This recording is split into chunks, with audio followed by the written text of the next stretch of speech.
everyone, welcome to Scape, Bangalore, and after a very long time we are back with a garden tour. For the past few months it has been raining incessantly in Bangalore.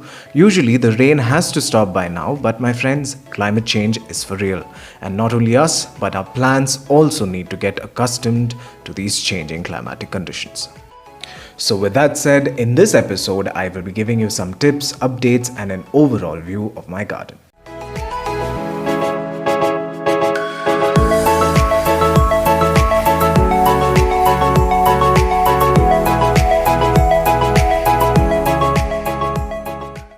These are the anthuriums, and here you can see this Phalaenopsis orchid also set to bloom.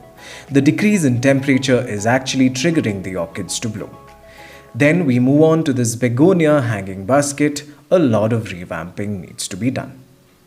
Another plant update I'm proud to show you all is this African violet, which I had tried to save from fungal rotting, and here it is all hale and hearty with blooms that is testimony to the old proverb, a stitch in time saves nine.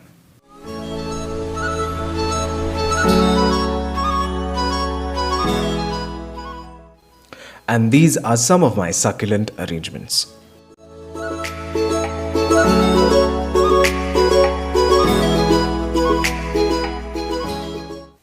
These two are my new procurements, the Alocasia poly and the bromeliad, the details of which will be coming soon. Here we have the snake plant that resembles an ever-burning bonfire.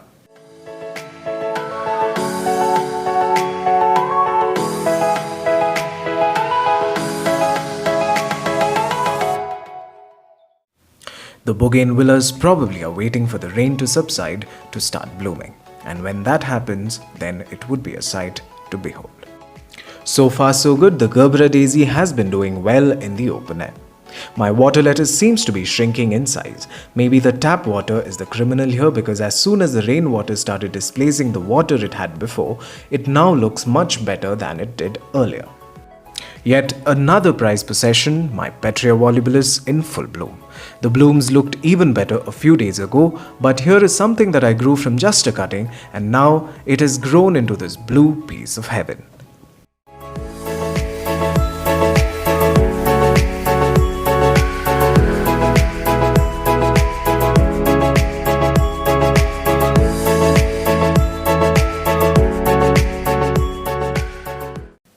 The poor old banana is waiting to be culled to let the tiny ones grow. This is the crouton arrangement, and I had to cut off the crouton because the mealybug infestation just went out of control. But that's fine. See here, you can see some signs of life, which is encouraging. These have been placed strategically under the shade of the banana and the mango tree. Up next we have the miniature roses, or the button roses as we call it in India, basking in the sun's morning rays.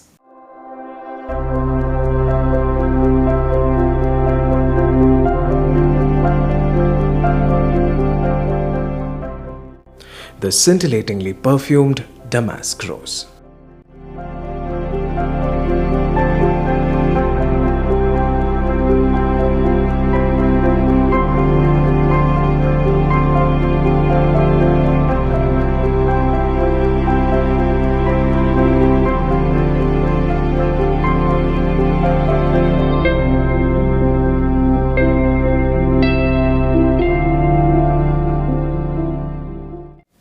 Now, a small tip on making your adeniums bloom is that you need to remove these seed pods and the plant will bloom immediately.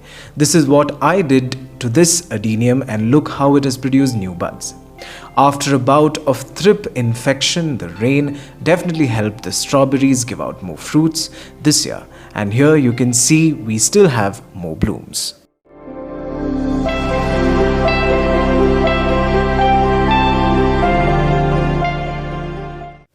And next we move on to the pentas. The pentas have these beautiful flowers, but the problem is that the plant after a while looks like this and dies. So it is always advisable to take cuttings of this plant and save it from its impending obliteration.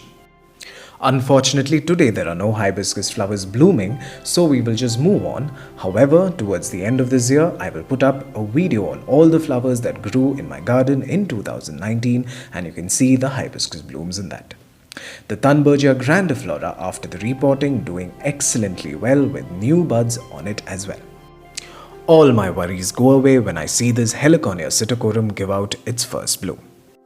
Here we have the areca palms that are lush, green and enjoying the rain, and along with it we have a tiny rain lily rearing its beautiful head for some well-deserved attention.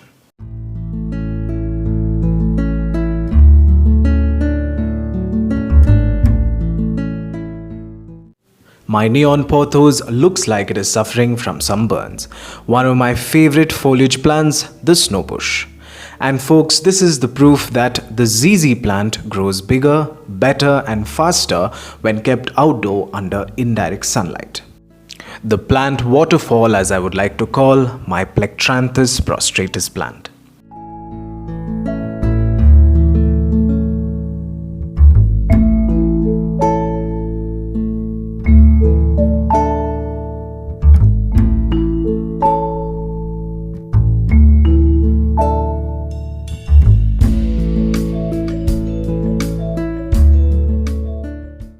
A mat full of rose, moss or portulaca plants. So if at all you want a good ground cover for a sunny area, this is an excellent plant. The epicea not shying away from putting up a show amidst these towering hibiscus plants.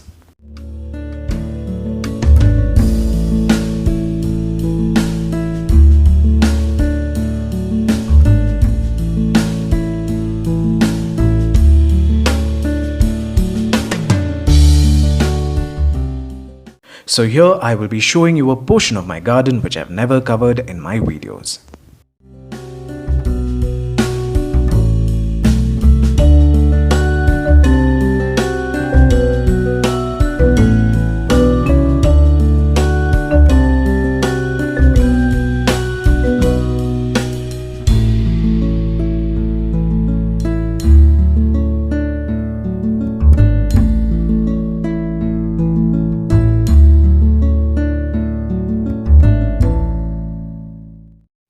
So with this, we have come to the end of this garden tour, and let me know on how you liked this video by commenting below.